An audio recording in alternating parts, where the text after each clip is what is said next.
Hello, Master Gary Hernandez here. As martial art instructors, or just martial artists in general, we're always working on self-defense, making sure that we know how to defend ourselves if we're attacked, whether it's one person, multiple people. One of the things we also, as martial artists, work on, at least I know, and I'm sure a lot of other people do, is self-awareness and basically knowing your surrounding areas. You know areas not to go into, and some areas you definitely don't want to go to at certain times of the night. Well, one of the things I wanted to discuss was something that's a little bit out of the normal of that, because in today's world we rely on technology, and basically when we're traveling somewhere, whether it's we're going to say we're going to a new restaurant or we're going somewhere out of town, we simply use our GPSs. We got them, they have the TomTom, the Garmin's, those are still out there, but everybody basically uses the navigational system on their phone or car. And that's really good, and that is handy. Although, what happens if something happens to those devices? Let's say they basically die, the battery dies, or something's not working.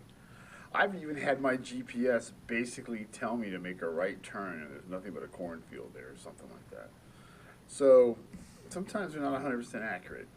One of the things, ask yourself this question: do you remember how to or know how to read a straightforward map?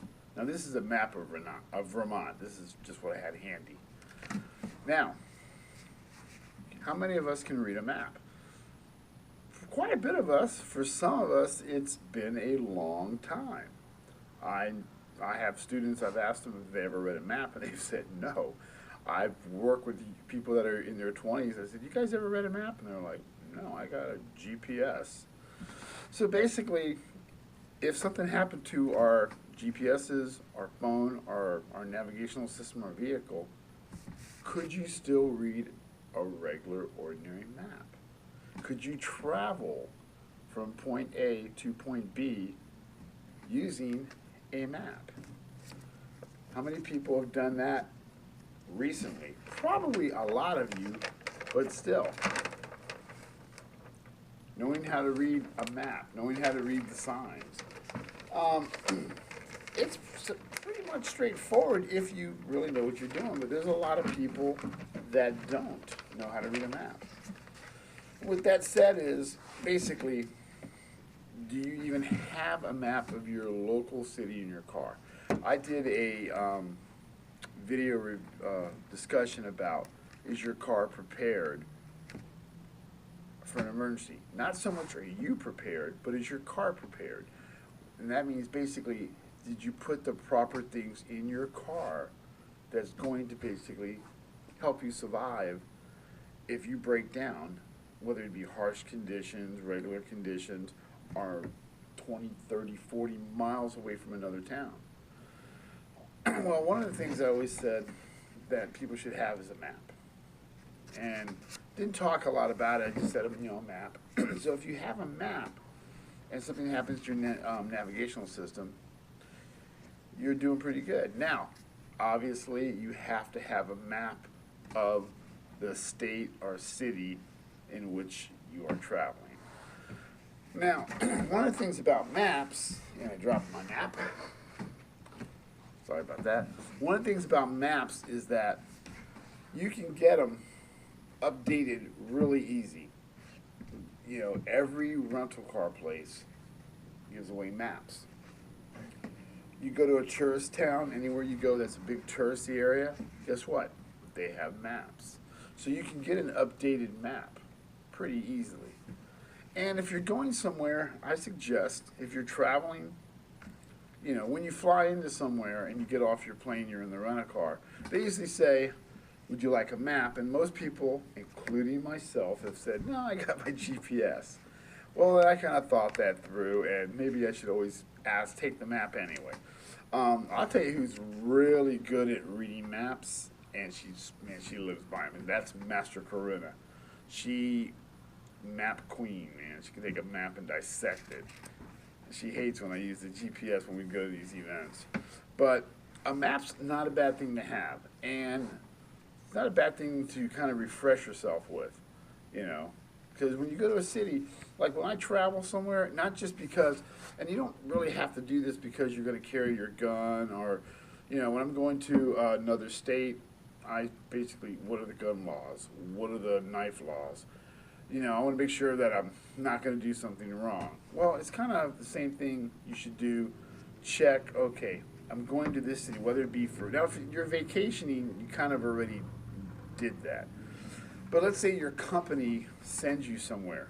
You got to go to, you know, when I used to work for this one company, they sent me all over the place to retrieve stuff for them. You know, it was a freezer company. I had to go over there and, not because I'm a karate guy, but they wanted me to go there because I was the warehouse manager at the time and retrieve equipment and have it sent back, but I had to go there, inventory it, and stuff like that.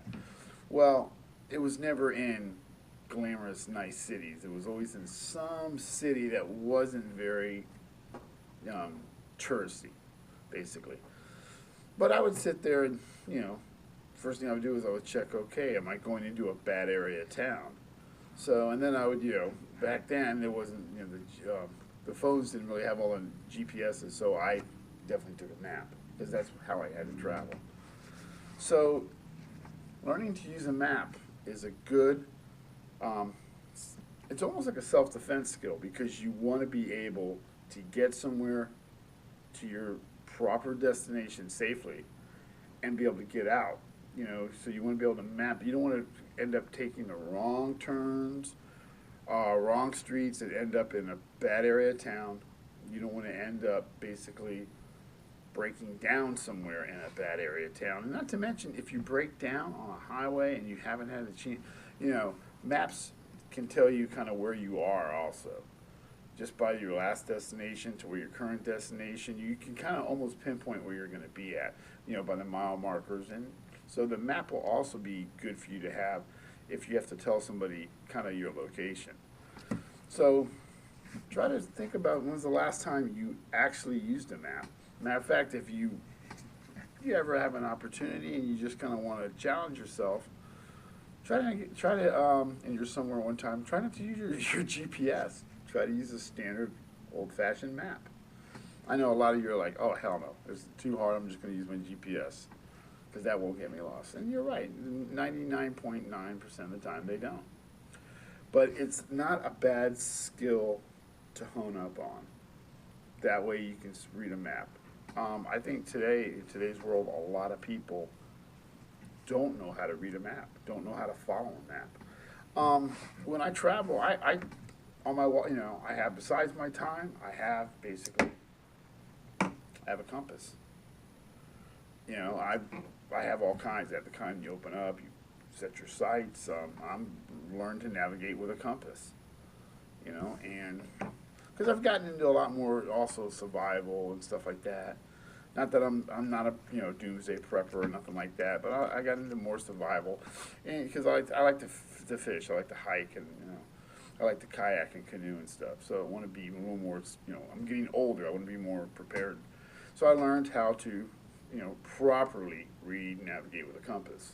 You know, not just look at it and go, okay, north is that way. You know, no, when you're navigating, it's a little more difficult than that. And the same thing with a map. Learn how to read a map because, and you know, sometimes you might need a compass. Depends where you're going. That way you can actually be safe. So I would highly recommend, if you haven't done it in a long time, refresh yourself on learning how to navigate with a map. And teach your kids how to use a map. Technology is wonderful. It is, don't get me wrong. What would we do without the microwave? Yeah. But what happens if something happens to that technology? Can we still rely on some of the old-fashioned techniques that we used to use? And if you're traveling, you know, self-defense is great, but also, you know, self-awareness. Know where you're at, know where you're going to, know where you're coming from, and know the destination that you're taking to be safe. So again, learn how to use a map. That's Gary Hernandez with a little bit of a old-fashioned tool. Thank you.